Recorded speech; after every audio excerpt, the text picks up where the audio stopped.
Sunday shock. Serita Jakes sends Donald Trump packing in dramatic Potter's House showdown.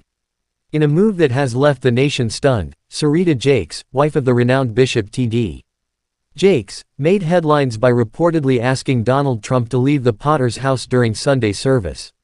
The incident, which some are calling a betrayal of Christian values and others are hailing as a courageous act of moral defiance, has ignited a firestorm of debate about the intersection of faith, politics, and power. An unprecedented act of defiance. For years, the Potter's House has been a beacon of hope and unity, a megachurch where people of all backgrounds gather to seek solace and spiritual guidance. But Sunday's events shattered that image, as Trump, a deeply divisive figure, was shown the door in an extraordinary public display. The move has sparked comparisons to historic acts of defiance, from Martin Luther's challenge to the Catholic Church to modern protests against systemic power imbalances. Critics have labeled the expulsion a disgraceful act of exclusion. This is unprecedented, said a political analyst. The church is supposed to welcome everyone, no matter their flaws or politics. What happened today feels like a betrayal of that core principle. Faith, power, and accountability collide.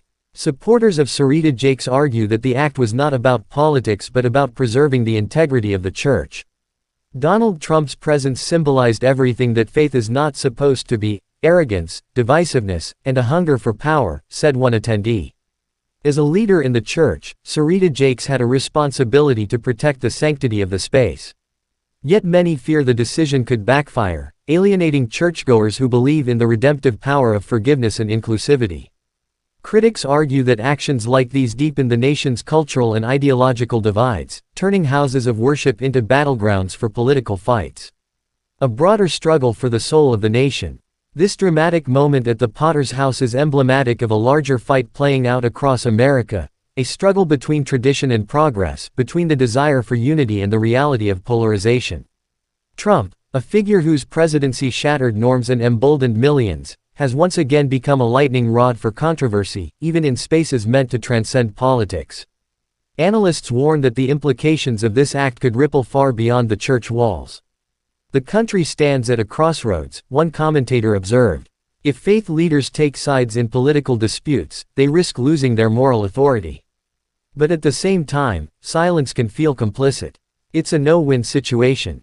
What happens next? As the dust settles, the nation remains divided over what Sunday's events mean for the future of faith in America. Will this be remembered as a moment of moral clarity or an act of reckless exclusion? For Trump supporters, it's yet another example of their leader being unfairly maligned. For others, it's a long overdue stand against the blending of politics and religion. This Sunday disaster raises urgent questions about the future. Can faith remain a neutral ground in a polarized world? Or is it destined to be yet another stage for ideological conflict? Join the conversation. Like, subscribe, and share your thoughts. This could mark the beginning of a new chapter in America's ongoing struggle over faith, power, and accountability.